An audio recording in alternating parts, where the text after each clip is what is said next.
나와 하나님께 예배하며 영광 돌리는 우리 야송의 모든 믿음의 식구들 한 사람 한 사람 심령 위에 우리를 구원하시기 위해 이 땅에 오시고 고난당하시고 십자가를 지신 예수 그리스도의 크신 은혜와 복주심이 지금부터 영원까지 함께 하시기를 간절히 축원합니다. 사람은 혼자서는 살아갈 수 있는 존재가 아닙니다. 하나님께서 그렇게 창조하시지 않았기 때문이지요. 하나님께서는 아담을 창조하시고 그와 함께할 사람으로 하와를 만드셨습니다. 그 이래로 사람들은 누구나 혼자서는 모든 일을 할 수는 없는 존재요. 함께 협력해야 하는 존재요. 서로 어울려 살아가야 하는 존재가 되었습니다. 또 사람들마다 달란트가 다 달라서 서로 모여서 서로 도우면서 살아갈 때 이 시너지가 나타나서 더 크고 놀라운 일들도 쉽게 해낼 수 있습니다. 어제 교회 내부와 외부 정리를 하는 일도 우리 여러 성도님들께서 우리 남신도와 여신도들께서 함께 모여서 힘을 내고 지혜를 모으고 헌신하니까 교회가 이 빛이 날 정도로 잘 정리가 됐습니다. 그리고 열심히 힘쓰면서 일하는 사람, 또 뒤에서 힘쓰면서 일하는 사람을 돕기 위해서 전 부치는 사람까지 하나님께서 함께 해주시고 복을 주셔서 어제 기쁘고 즐거운 시간이었습니다. 오늘 남신도 주일입니다. 사실 우리가 살고 있는 이 대한민국의 사회에서는 남자들을 챙기기보다는 여자들을 더 많이 챙겨야 하는 세상입니다. 왜냐하면 어디를 가든지 남자들이 다 이 권력을 잡고 있는 세상이요. 남자들은 편리하지만 여자들은 불편한 것이 더 많은 그것이 이 땅의 현실이요. 이 나라의 현실이기 때문입니다. 그래서 보통은 남자들보다는 여자들을 더 많이 챙기는 것이 보통 일반적인 생리지요. 그래서 주차장도 예전에 보면 여성 우선 주차장 뭐 이렇게 해서 그렇게 배려하도록 되어 있었습니다. 그런데 이 교회에서만큼은 또 조금 다릅니다. 또 우리 교단은 또 특별히 더 좀 다릅니다. 교회는 원래 여신도가 대부분 3분의 2가량 정도 됩니다. 또 우리 교단은 여성의 파워가 대단한 곳이지요. 그래서 여신도들 없이는 우리 교단은 뭘 할 수 없는 곳입니다. 그래서 다른 교단에서 보다 우리 교단의 남신도 주일은 참으로 귀하고 잊지 말아야 할 주일입니다. 보통 다른 데서는 여자들을 위하는 날들을 잊으면 큰일 나지만 우리 교단에서는 약자가 남자라서 남자들을 위한 날을 잊으면 큰일 나는 곳입니다. 그래서 오늘 남신도 주일 지키면서 제가 뒷자리에 앉아 있어 보니까 오늘 몇 가지 새로운 걸 깨달았습니다. 뒤에 앉아 있으니까 여기서 인도하는 것보다 참 편하구나. 앞으로 종종 이런 일이 있었으면 좋겠다 하는 것. 그리고 또 한 가지 깨달은 것은 이걸 강단에 놓고 쓸 때는 몰랐는데 한 손으로 들고 찬송을 부르려니까 4절쯤 되니까 힘이 딸립니다. 아, 내 성경책이 생각보다 무거운 책이구나 하는 것을 또 깨닫게 됐습니다. 이렇게 자신의 자리가 달라지면, 있는 곳이 달라지면 조금씩 다르게 볼 수 있습니다. 그래서 남신도 주일, 여신도 주일, 또 무슨 날 하는 것 하면서 서로 챙기는 것은 바로 이제까지 내가 해오던 것만 보지 말고 생각하지 말고 바로 그 다른 사람의 입장도 생각해 보라는 의미에서 만들어 놓는 것입니다. 오늘 남신도는 여신도를, 우리 여신도들은 남신도들을 서로 생각하면서 서로의 입장을 한번 헤아려 보는 날이 되면 참으로 뜻깊은 날이 될 것 같습니다. 우리가 하나님의 창조하심대로 서로 어울려서 이렇게 살아가다 보면 수많은 사람들을 만나게 됩니다. 그 수많은 사람들을 살펴보면 성격도 가지각색입니다. 또 인물도 가지가지고 또 하는 일도 천차만별이고 사람들마다 격이 다르고 사람들마다 생각도 다릅니다. 그래서 새로운 사람을 만나게 되면 사람들은 누구나 이 사람은 어떤 사람인가 하고 서로 탐색 아닌 탐색을 하는 경우가 참 많습니다. 그런데 제가 목회를 하면서 수많은 사람들을 만나봤는데 모든 사람들에게 나타나는 공통점이 좀 몇 있습니다. 사람의 성격이나 유형이나 모든 것이 다 다르지만 이것은 결코 변하지 않는 부분입니다. 바로 내 것을 나누어 주기보다는 남의 것을 받기를 더 좋아하고 내 것을 내어놓기보다는 남이 양보하고 내어놓기를 원하고 내가 물러서기보다는 다른 사람이 물러서기를 더 원하고 다른 사람의 의견보다는 내 의견이 더 힘을 받고 채택되기를 원하며 다른 사람들이 가져도 되지만 다른 사람도 좀 가져도 되지만 내가 더 많이 가지고 싶어하는 것이 바로 모든 사람들의 공통적인 모습입니다. 거기에 어떤 사람은 자신의 것을 내어주는 사람을 싫어하는 것을 제가 본 적이 없다는 것도 세상 모든 사람들의 공통점입니다. 그 어떤 사람도 자신의 것을 내어주기보다는 받기를 원하고 자신의 것을 내어주는 사람을 좋아하지요. 그래서 그렇게 자신의 것을 내어주고 나누어주는 사람 주변에 언제나 사람들이 모이는 것을 볼 수가 있습니다. 세상 사람들 사이에서의 일만이 아니라 우리의 신앙생활에서도 마찬가지입니다. 교회에서 무엇을 해도 자기가 더 받기를 원하고 자신이 더 가지기를 원하고 자신이 더 인정받기를 원하고 자신이 중심이 되기를 원하며 다른 사람의 방식을 인정하며 다른 사람을 따라가기보다는 다른 사람이 나의 방식과 나의 생각을 인정하고 그것을 따라오기를 더 원합니다. 하지만 주님께서는 그렇지 않으셨습니다. 주님께서는 제자들에게 이것이 옳은 길이니 무조건 이것을 행하라. 그렇게만 말씀하시지 않으셨습니다. 주님께서는 이것이 바른 길인데 왜 너희는 그 길로 가지 않느냐 하며 책망만 하시지 않았습니다. 주님께서는 바른 길을 가르쳐 주시고 옳은 길을 가르쳐 주시고 그것을 미리 행해서 보여주시거나 제자들과 함께 행하시면서 하나하나 가르쳐 주시는 분이셨습니다. 오늘 우리의 본문 말씀은 믿음의 사람이라면 누구나 알고 있는 이 오병이어의 사건을 기록한 요한복음서의 기사 가운데 한 구절입니다. 사실 오병이어의 기적도 놀라운 기적이기는 합니다. 하지만 우리가 그냥 생각해 볼 때 오병이어의 기적보다는 주님께서 변화산 정상에서 영광스러운 모습으로 변화되시고 갑자기 어디에도 없던 엘리야와 모세가 나타나서 예수님과 함께 대화하는 그 모습, 그 사건이 오히려 더 대단하다고 생각될 수 있습니다. 뿐만 아니라 주님께서 풍랑이는 바다 위를 그냥 배 타고 지나시는 것도 아니고 그 풍랑이는 바다 위를 걸어오셔서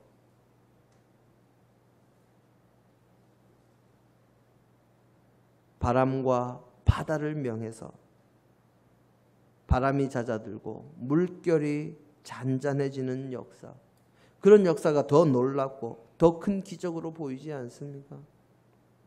그런데 성경을 보면 예수님께서 부활하시고 나서 많은 것을 깨달은 제자들의 모습을 엿볼 수 있는 그 복음서를 통해서 살펴보면 이 모든 사건들 가운데 가장 크고 놀라운 사건으로 복음서에서는 오병이어의 기적을 꼽고 있는 것을 우리가 알 수 있습니다.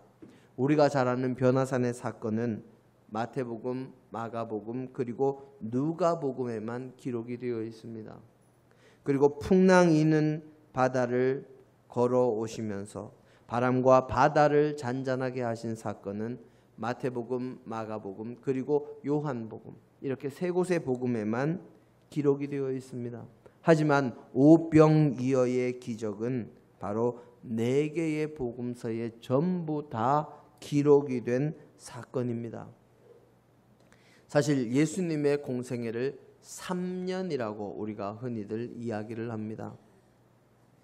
그런데 우리가 읽는 복음서의 내용을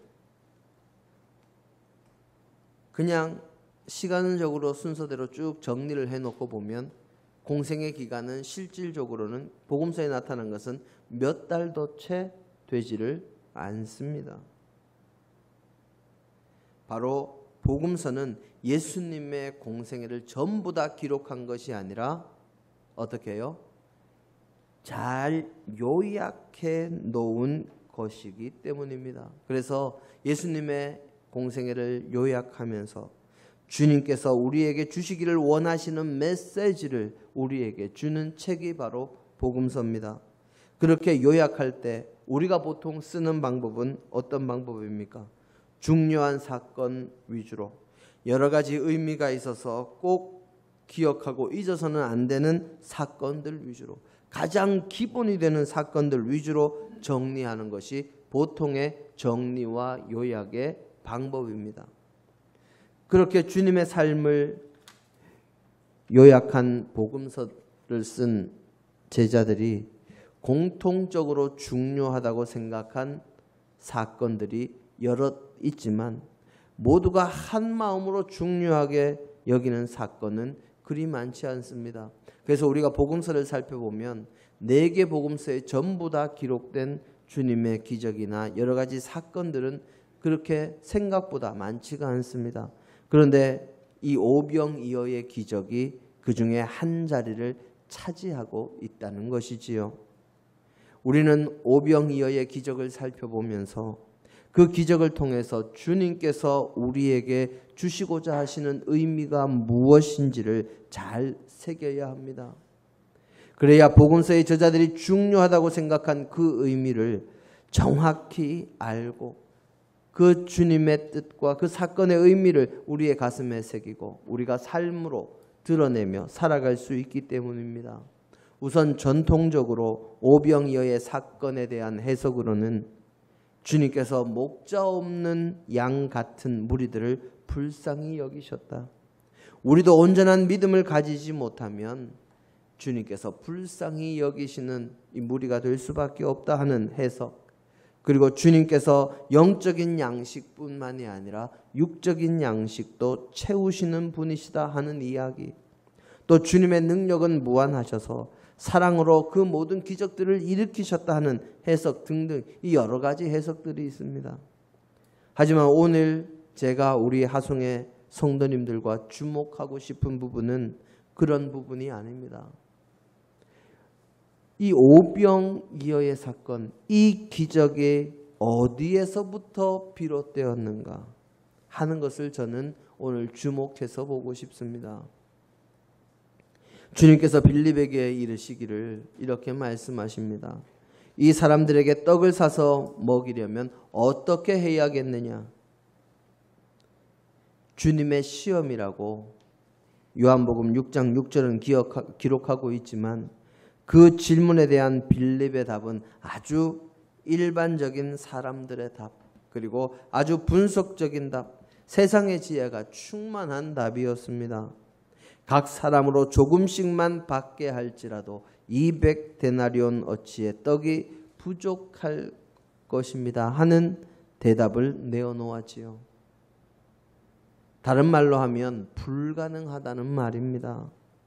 200데나리온, 장정의 200일치 일당입니다. 현재로 치면 수천만 원에 이르는 값어치를 가지지요. 그만큼으로 살 수 있는 양의 빵을 가지고 와도 이 사람들에게 먹이기에는 부족할 것이다 하고 빌립은 이야기합니다.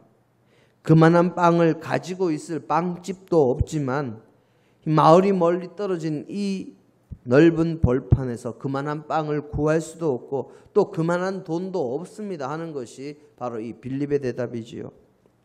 그렇게 불가능하다고 분석하는 빌립의 이야기가 이어질 때 안드레가 거기에 한마디를 더 덧붙입니다. 여기 한 아이가 있어 보리떡 5개와 물고기 2마리를 가지고 있나이다. 그러나 그것이 이 많은 사람들에게 얼마나 되겠습니까? 바꾸어 말하면 소년이 자기가 가진 도시락, 자기가 도시락으로 가지고 온 물고기 2마리와 보리떡 5개를 지금 내어놓았는데 이걸로 누구 코에 붙이겠습니까? 하는 말입니다. 도무지 방법이 없습니다 하는 불가능을 선언하는 대답이었지요. 그런데 누가 봐도 뻔한 결론입니다. 한 소년의 도시락에 불과한 이 5병2어의 음식, 그것으로 장정만 5,000명, 도저히 어떻게 계산해 볼 수가 없는, 어떤 방법을 써도 불가능이라는 답밖에는 나오지 않는 상황입니다. 그런데 주님께서는 그런 상황 속에서 사람들을 무리지어서 앉게 하라고 말씀하시고 장정만 5천이나 되는 그 무리 앞에서 한 소년의 도시락거리를 손에 드시고 축사, 기도하신 후에 제자들에게 주시면서 앉아있는 사람들에게 나누어 주되 원하는 대로 나누어 주라고 그렇게 말씀하십니다. 그리고 대신 한 가지, 남는 조각을 버리지 말고 다 거두어라 하고 말씀하셨습니다. 그랬더니 모두가 배불리 먹고 남은 조각이 12바구니에 차는 역사가 일어났습니다. 그 누구도 상상도 할 수 없었던 기적이 일어난 것이지요. 제자들이 아무리 이리저리 머리를 굴리고 궁리하고 방법을 생각하고 판단해 보아도 답이 나오지 않고 불가능이라는 생각만 할 때 주님께서는 가능의 역사를 보여주셨습니다. 그것이 어디에서 출발됐습니까? 자신의 것을 내어놓은 소년의 도시락에서부터 시작이 됐습니다. 탈무드에 이런 이야기가 나옵니다.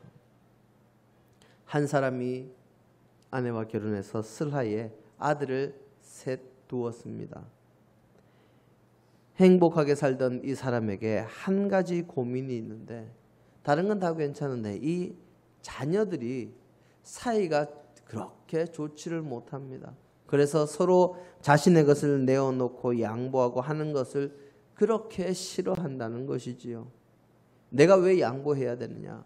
형이 양보해야지. 내가 왜 양보해야 되느냐? 나는 맞은데 동생들이 양보해야지. 서로 그렇게 다투는 모습이 참 싫었습니다. 그래서 형제들이 사이좋게 사는 법을 깨닫기를 바랬지만 그리고 노력했지만 아버지의 원대로 되지를 않습니다. 어느 날 이 아버지가 죽을 때가 돼서 자식들에게 유언을 합니다. 자신이 남기는 유산은 가축들인데 이 가축 가운데에서 지금부터 잘 들으셔야 됩니다. 2분의 1은 큰아들에게 그리고 4분의 1은 둘째 아들에게 그리고 6분의 1은 막내 아들에게 주겠다 하고 그렇게 유언을 하고 숨을 거두었습니다. 아들들이 장례를 다 치르고 아버지의 가축들을 살펴보니까 남아있는 가축이 소가 딱 11마리입니다. 홀수인 소를 아버지의 유언대로 나누자니 쉽지가 않습니다. 형이 먼저 11마리 가운데 2분의 1은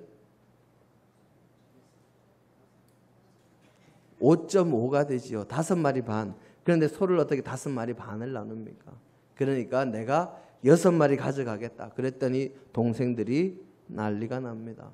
아니 장자 몫이라고 다른 아들보다 갑절 이상 가져가도록 아버지가 절반을 나눠주셨는데 거기서 더 가져가려고 그러면 형은 너무 욕심쟁이다 하고 아우들이 난리가 납니다. 그런데 둘째가 그러면 나는 4분의 1, 11마리의 4분의 1은 숫자가 애매합니다. 그래서 나도 3마리 가져가겠다 했더니 다른 형제들이 아니 큰형이 나는 5마리 반인데 그거 못 가져가게 하더니 너는 더 가져가려고 하느냐? 안 된다. 그렇게 서로 티격태격합니다. 아무리 생각해봐도 방법이 나오지를 않습니다. 그래서 이들이 자기들이 살고 있는 지역에 랍비를 찾아가서 랍비에게 자신들의 사정을 이야기를 했습니다. 그랬더니 랍비가 그 이야기를 듣고는 한참을 생각하다가 나에게 소가 1마리 있으니까 그걸 여러분들께 드리겠소. 그걸 가지고 가서 잘 나눠서 유산을 나눠서 가져가시오 하고 그렇게 이야기합니다. 이 삼형제가 차라리 자기들이 뭘 드려도 드려야 될 판인데 소를 1마리 받아가게 됐으니 얼마나 죄송합니까? 그래서 랍비님 그럴 수 없습니다 했더니 랍비가 랍비의 권위로 지금 판결을 내렸으니 이건 그대로 따라야 한다 하고 이야기해서 할 수 없이 랍비의 소까지 가지고 와서 이제 나누기 시작합니다. 12마리가 됐습니다. 2분의 1은 몇 마리입니까? 6마리. 큰아들이 6마리 가져갑니다. 그 다음에 4분의 1은 12마리의 4분의 1은 몇 마리입니까? 3, 4, 12 해서 3마리. 그래서 3마리를 가져갑니다. 그럼 12마리의 6분의 1은 몇 마리입니까? 2마리. 자, 그랬더니 어떻게 됐을까요? 자, 6마리, 그 다음에 몇 마리요? 하나, 둘, 셋. 그 다음에 몇 마리요? 2마리. 하나 하고 손가락이 모자라네요. 하나 더 해서 11마리. 1마리가 남았습니다. 그래서 결국 그 손은 다시 랍비에게 돌아갔습니다.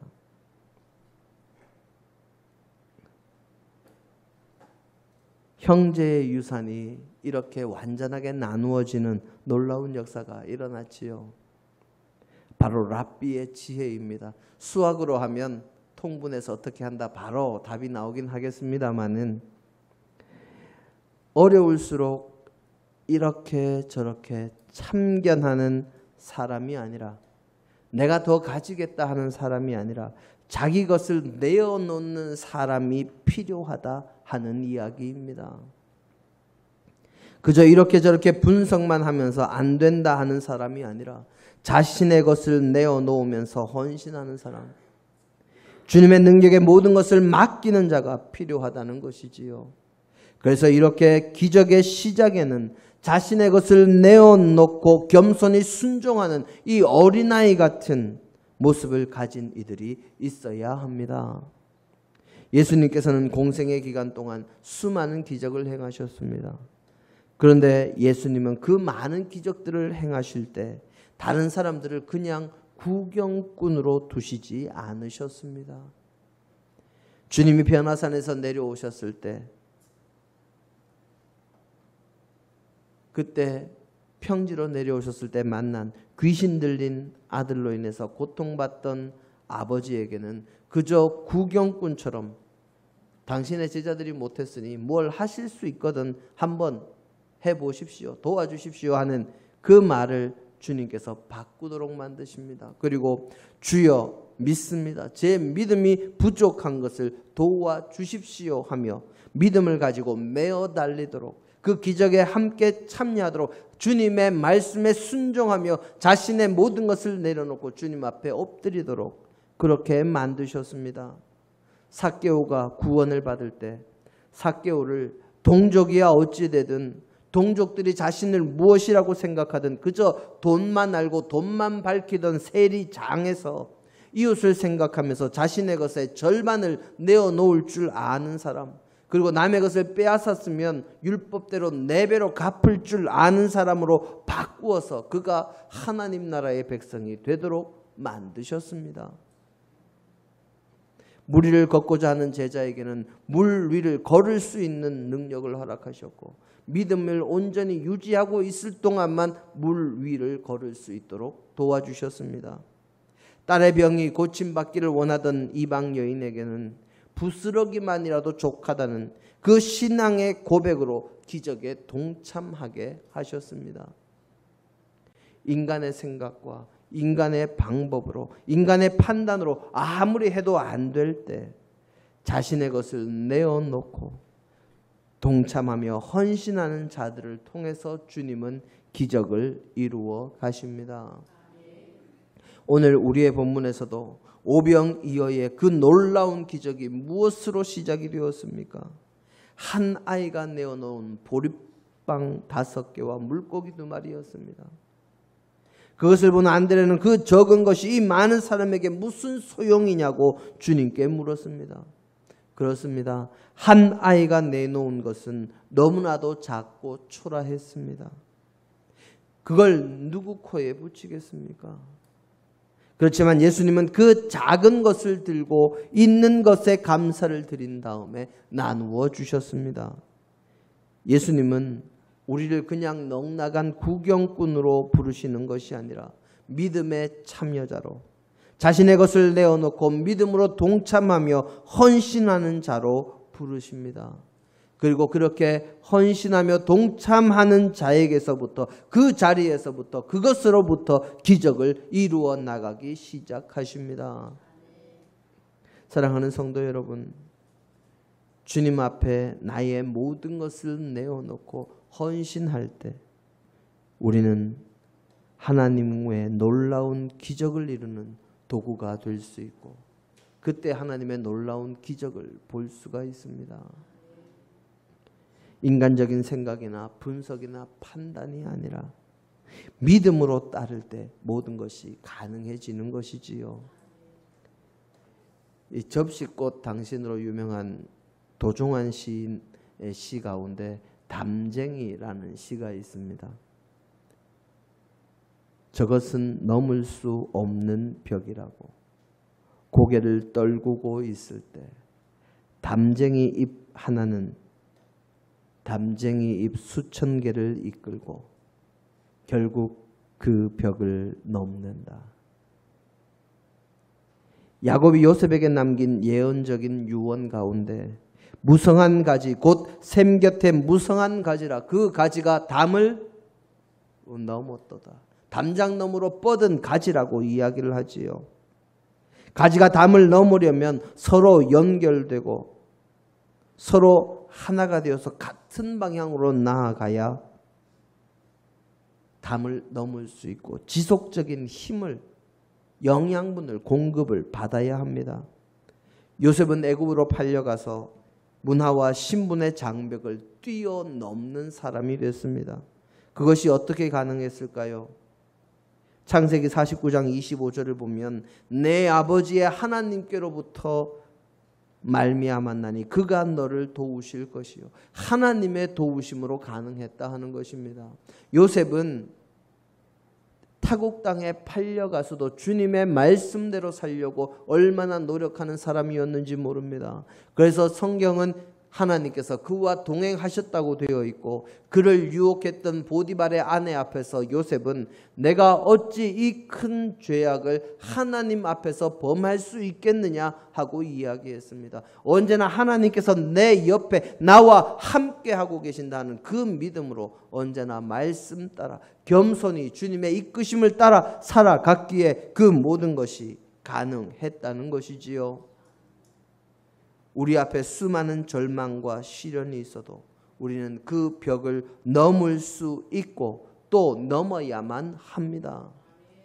환경의 위기와 전쟁과 전염병과 그리고 여러 가지 민감한 정치적 이슈 등 세상은 점점 살기가 힘들어지고 있습니다. 우리 앞을 막아서는 담장들은 더 여러 가지 모습으로 더 많아지고 더 높아지고 더 견고해질 것입니다.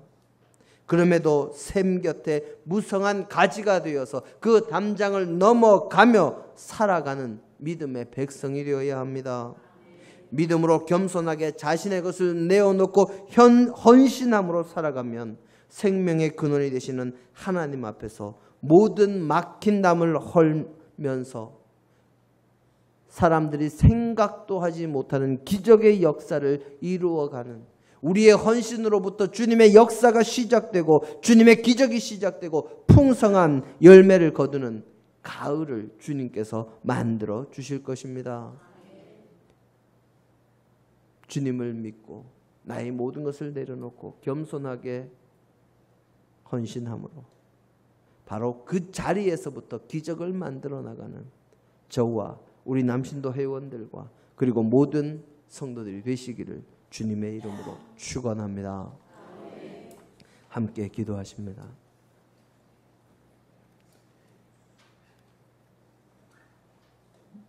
우리의 생명의 근원이 되시고 우리에게 모든 것을 공급해 주시고 힘을 주시고 도움을 주시는 하나님, 저희가 언제나 주님만 믿고 의지하며 주님의 도우심으로 나아가는 믿음의 백성이 되게 하여 주옵소서. 그리하여 저희들로부터 기적이 시작되는 놀라운 역사를 경험하는 주님의 자녀가 되게 하옵소서. 기적이 주인공이 되는 믿음의 백성이 되기를 간절히 원하오며 예수님 이름으로 기도드립니다. 아멘.